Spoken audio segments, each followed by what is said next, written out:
अस्सलाम वालेकुम स्टूडेंट्स, मैं हूं इफ्तिखार हाशमी। आप देख रहे हो मेरा channel my online students model paper 2021 physics. इसका पेपर भी वैसे बिल्कुल करीब है, मंडे को पेपर है आपका। तो ये जो 9th क्लास और 10th क्लास ये दोनों के लिए इम्पोर्टेंट क्वेश्चन है। ये मॉडल पेपर जो है ये मैं इसका सेक्शन बी सॉल्व कर चुका हूँ। Section c, drive the equation of v f square is equal to v i square plus 2ES, ये भी सॉल्व कर चुका हूँ। आज मैं सॉल्व करूँगा ये question number 13। State law of universal gravitation, determine the mass of earth using law of gravitation. पिछली वीडियो मैंने लॉ ऑफ यूनिवर्सल ग्रेविटेशन जो है इसकी डेरिवेशन की है, उसकी वीडियो मौजूद है। तो अगर ये क्वेश्चन आ जाए तो इसमें तो सिर्फ आपने यही लिखना है state law of universal gravitation, इसकी सिर्फ स्टेटमेंट लिखनी है और आगे मास ऑफ अर्थ को डिराइव करना है।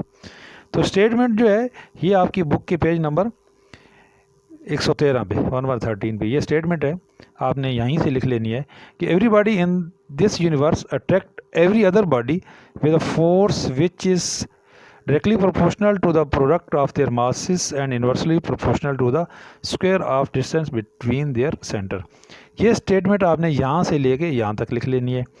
उसके बाद ये डेरिवेशन है, ये डेरिवेशन आपने ये करनी है।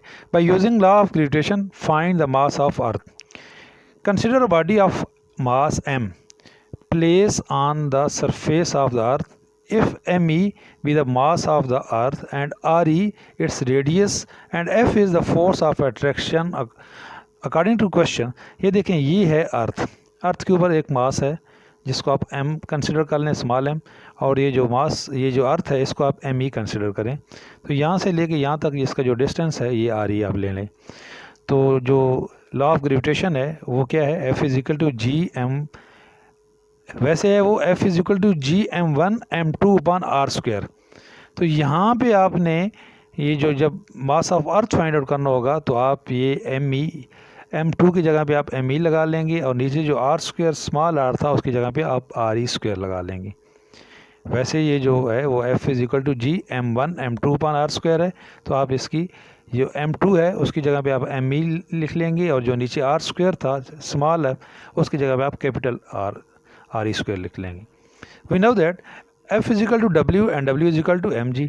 तो यहाँ पे ये F लिखा हुआ है, वहाँ पे इसका मतलब है हम mg लिख सकते हैं। इसका मतलब है ये पूरी इक्वेशन जो है ये mg की इक्वल हो गई, F की जगह पे हमने mg लिख लिया।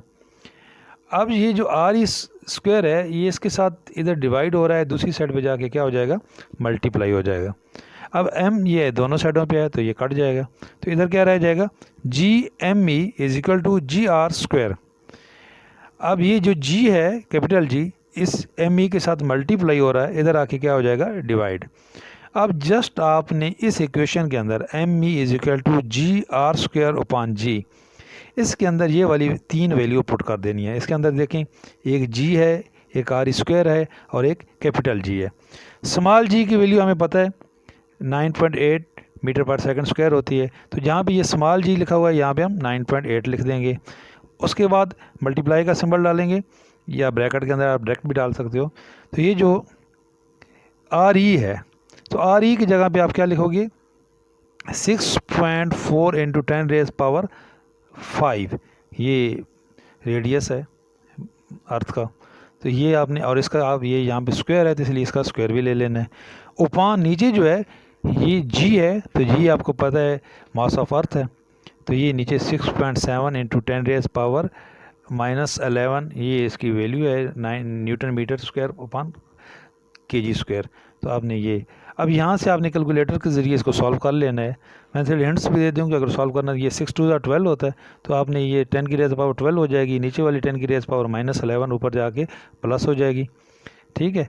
और ये पॉइंट ख़त्म करने के लिए एक ये इसके साथ आप जब क्रॉस करोगे तो ऊपर 10 की रेज पावर 24 चली जाएगी और बाकी कैलकुलेटर से आप सॉल्व करेंगे तो इसका आंसर निकल आएगा 6.018 इंटू 10 रेज पावर 24 kg। ये ME है जी। तो ये आपने mass of earth find out कर लिया, ME is equal to 6.018 into 10 raise power 24 kg। ये थी आपकी डेरिवेशन।